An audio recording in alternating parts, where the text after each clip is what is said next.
자, 초등학교 5학년 수학의 첫 시간 1단원의 자연수의 혼합계산에 대해서 공부를 해보겠습니다. 먼저 자연수의 혼합계산을 공부를 하기 전에 3학년과 4학년 과정에서 지금 이 혼합계산을 알아보기 위해서 먼저 배웠던 내용을 한 번 더 확인을 해보겠습니다. 3학년 2학기의 나눗셈에서 보면 나누는 수와 몫의 곱에 나머지를 더하면 나누어지는 수가 된다 했는데 교과서에 지금 16 나누기 5는 16 나누기 5라는 수를 해보면 몫이 3이고 3, 5, 15 하면 1이 남죠. 그래서 몫이 3이고 나머지는 1이라고 배웠는데 16이라는 수는 어떻게 하면 되느냐 하면 이 나누는 수 5와 몫을 곱한 수에다가 나머지를 더하면 됩니다. 그래서 그게 바로 지금 교과서에서 설명하는 나누는 수와 몫의 곱에 나머지를 더하면 나누어지는 수가 된다. 이 말은 5 곱하기 3을 해서 나머지 1을 더하면 나누어지는 수 16이 된다는 말입니다. 그 다음에 4학년 1학기의 곱셈과 나눗셈에서 지금 교과서에 그림으로 나와 있는 이 내용을 배웠는데 한번 복습을 해보겠습니다. 예를 들어서 어제와 오늘 물의 양을 갖다가 똑같이 120ml이 나오는데 사용한 시간은 어제는 20초, 오늘은 12초 걸렸죠. 그리고 사용한 물의 양을 보면 120 1초에 120ml이 나오니까 20초니까 곱하면 되겠죠. 두 번째도 마찬가지로 12초 동안을 곱하면 어제와 비교해서 오늘 전략한 물의 양을 계산을 하면 어제 사용한 물의 양은 120에다가 20을 곱한 2400이고 오늘은 12초 동안 사용했으니까 12를 곱하면 1440ml이 됩니다. 그래서 어제 사용한 2400ml에서 오늘 사용한 1440ml를 빼면 960ml가 되죠. 혼합 계산에 대해서 알아보겠습니다. 그러면 우리 교과서에 보면 항상 나눈 페이지에 처음에 나오면 그 그림이 나와 있죠. 그림이. 그러면 이거는 무슨 말이냐면 이 만화처럼 나와 있는 이 그림을 통해서 이 단원에서 어떤 내용을 배울 것인지를 알려주는 거예요. 그래서 앞에서부터 차례대로 계산을 해보겠다고 생각하고 있죠. 남자아이는. 여자아이는 계산하는 순서가 정해져 있지 않을까? 즉 순서대로 7에다가 1을 더하면 거기에다가 이제 9가 되죠. 거기에서 3을 곱하면 3, 9, 27에서 4를 빼는 이게 이제 남학생의 생각이고 여학생은 이 부호가 더하기, 곱하기, 빼기가 한목에 있으니까 계산한 순서가 뭔가 다르지 않을까? 더하기와 빼기 할 때와는 이런 생각을 하게 된 거죠. 그래서 다른 부호가 이렇게 섞여 있는 계산은 어떻게 하는지를 배우게 되겠습니다. 그 다음 왜 내 계산 결과는 연수의 계산 결과가 다를까? 궁금해하죠. 그러면 아마도 이게 계산하는 순서가 정해져 있을 것이다 하는 것을 암시를 해줍니다. 미리.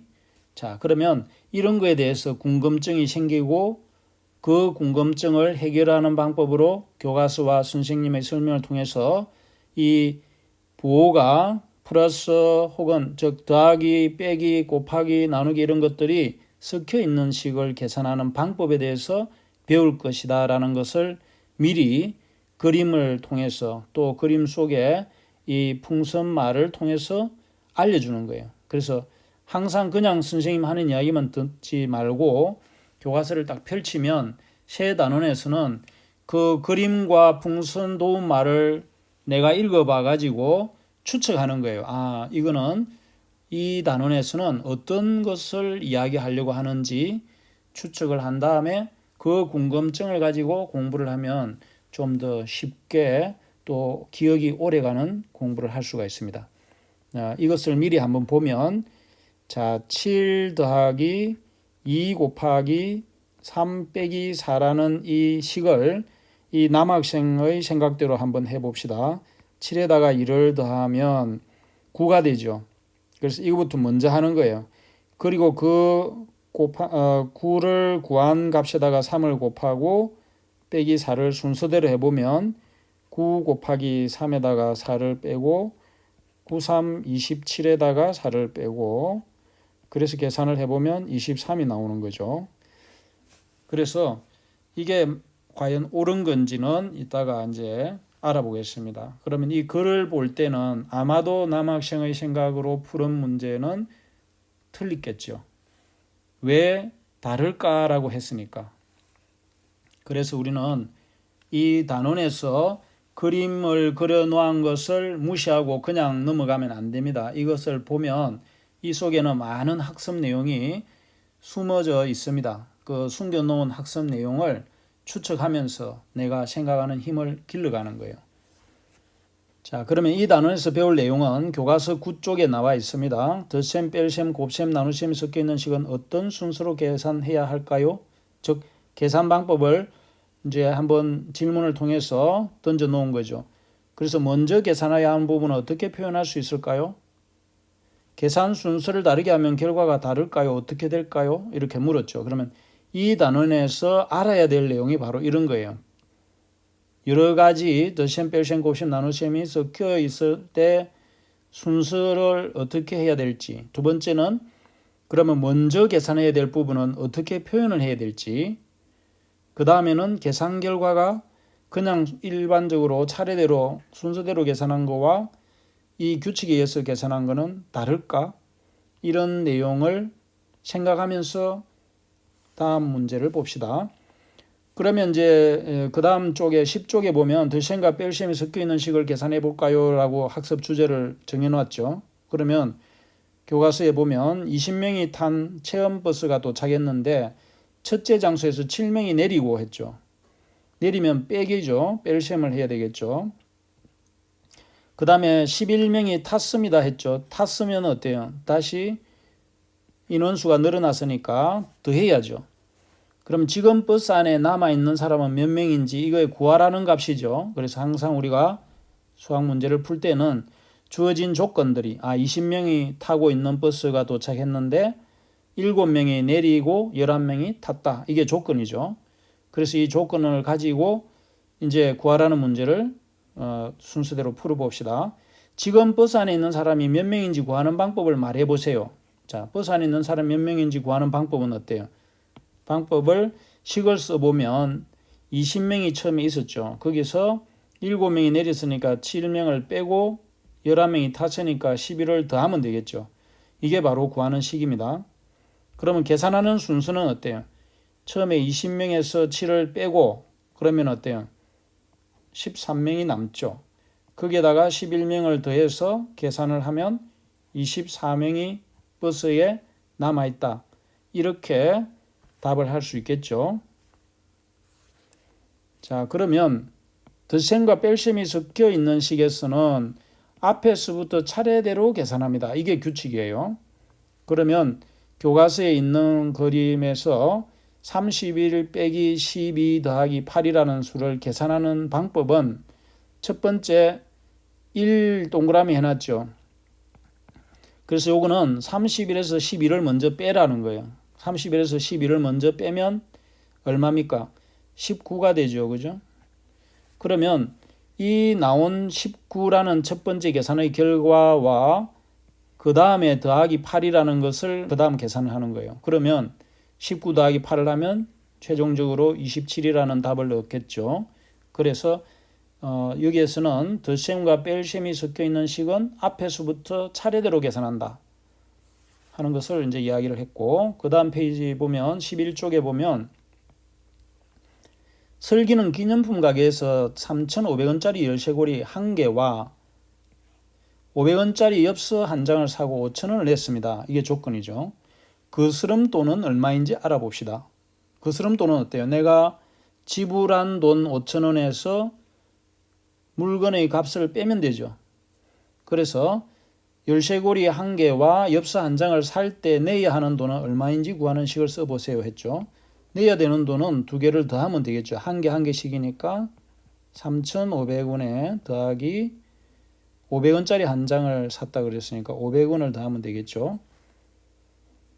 그 다음 먼저 계산해야 되는 부분을 괄호를 묶어 거스름 돈은 얼마인지 하나의 식으로 나타내 보세요 했죠. 그러면 내가 알려주기 전에 한번 생각해 봐요. 먼저. 자, 그러면 지불한 돈에서 물건 값을 빼면 된다 했죠. 식을 세워 봅시다. 지불한 돈은 5,000원이고 5,000원에서 빼기를 위에 식 있죠. 3,500원 더하기 500이라는 거를 괄호를 묶어서 3,500원 더하기 500원. 이건 무슨 말이냐면 앞에 먼저 내가 지불해야 될 돈에서 물건 산 가격을 먼저 계산해서 빼는 겁니다. 순서는. 그래서 위의 식을 계산하는 순서를 말해 보세요 하면 내가 먼저 내야 될 돈을 먼저 더해가 계산하고 지불할 돈에서 그 내가 물건 산 가격을 빼는 거예요. 순서는. 자, 그 다음에 이제 11쪽에 그 다음에 밑에 보면 덧셈과 뺄셈이 섞여 있고 괄호가 있는 식은 괄호 안을 먼저 계산합니다라고 했죠. 그래서 좀 전에 살펴본 것처럼 책에 있는 문제는 괄호가 12 더하기 8이 먼저 있으니까 이 괄호를 먼저 계산하고 이 결과를 해보면 20이죠. 그래서 21이라는 수와 31을 그 다음에 계산하는 거예요. 그래서 최종 결과는 31에서 괄호 안의 값을 먼저 계산한 20을 빼면 11이 되죠. 그래서 두 식을 비교하고 계산해 보라 했는데 1번식을 한번 해봅니다. 이건 순서대로 하면 되는 거예요. 그래서 30에서 5를 먼저 빼가지고 27을 구하고 그 다음에 27하고 6을 더합니다. 이걸 더하면 33이 되죠. 이렇게 계산하는 거예요. 그 다음에 괄호가 있을 때는 이 괄호를 먼저 계산하는 거예요. 그래서 32에서 괄호를 5 더하기 6을 하면 11이죠. 그 다음에 32에서 11을 빼니까 21 이렇게 순서대로 계산하면 됩니다.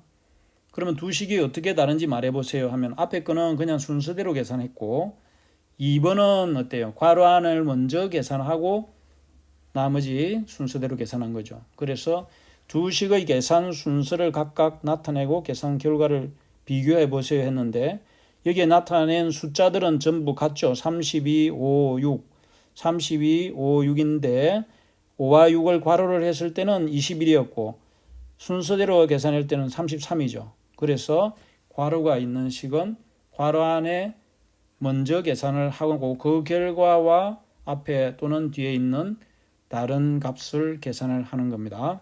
자, 그래서 이번 시간에는 자연수의 혼합 계산 중에서 덧셈과 뺄셈의 혼합 계산하는 방법에 대해서 알아봤습니다. 수고 많았습니다.